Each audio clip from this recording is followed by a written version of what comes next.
आज की कहानी है बाघ की चालाकी। एक जंगल में एक बेहद चालाक बाघ अकेला रहा करता था।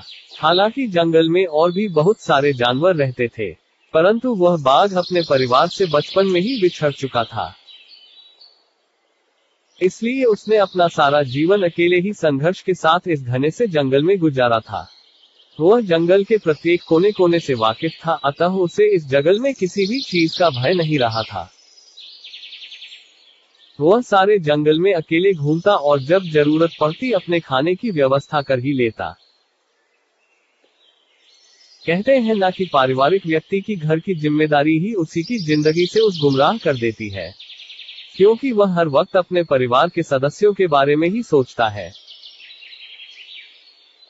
अगर वह कुछ खाना अकेले भी खाता है तो उससे वह खाना ये सोचकर हजम नहीं हो पाता कि उसके घर वाले भूखे रह जाएंगे और उसका पेट भर जाएगा। लेकिन बाघ का परिवार था ही नहीं और वह अपना जीवन खुद के बनाए नियमों एवं शर्तों के बल पर जीता।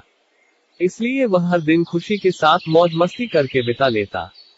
वह बड़े से बड़े जानवर के साथ चालाकी से खिलवाड़ कर देता। जब भी उसे अपना पेट खाली महसूस होता, वो चालाकी से जंगल में घास करने वाली जानवरों को घात लगाकर मारता और अपनी भूख शांत करता।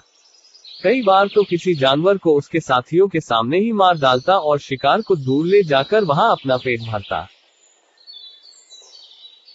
परंतु एक दिन बाघ कुछ खराब चीजें खाने के कारण अपने स्वास्थ्य को बिगाड़ देता है और कमजोर पड़ जाता है। परंतु फिर भी वह जीने की बहुत उम्मीद रखता है। तबीयत बिगड़ने के दौरान वह एक पेड़ के नीचे कई दिनों से झाड़ियों में ही बैठा रहता है। एक दिन वहां से कुछ सुअर और उसके बच्चे भोजन की तलाश में घूमने निकलते हैं, तो सुअर की नजर एक बाघ पर पड़ती है और वह अपनी माँ को बताता है कि माँ, पेड़ के नीचे झाड़ियों में एक बाघ बैठा हुआ है, जिसका हम शिकार करके अपने रात्रि का भोजन आराम से कर सकते हैं।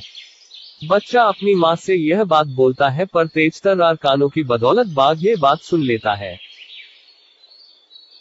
और एक मृत बाघ की भांति नखरे करते हुए कुछ क्षणों के लिए अपनी सांस रोककर सो जाता है। अब जैसे ही सुअर उसके मुंह के सामने जाकर उसकी नाक सूंघता है, तो वह उसे मरा हुआ समझता है और उसे अपने स्वास्थ्य के लिए हानिकारक समझकर वहां से चला जाता है। सीख इस प्रकार एक बाघ अपनी चालाकी के कारण सुअरों के मुंह से बच पाता है।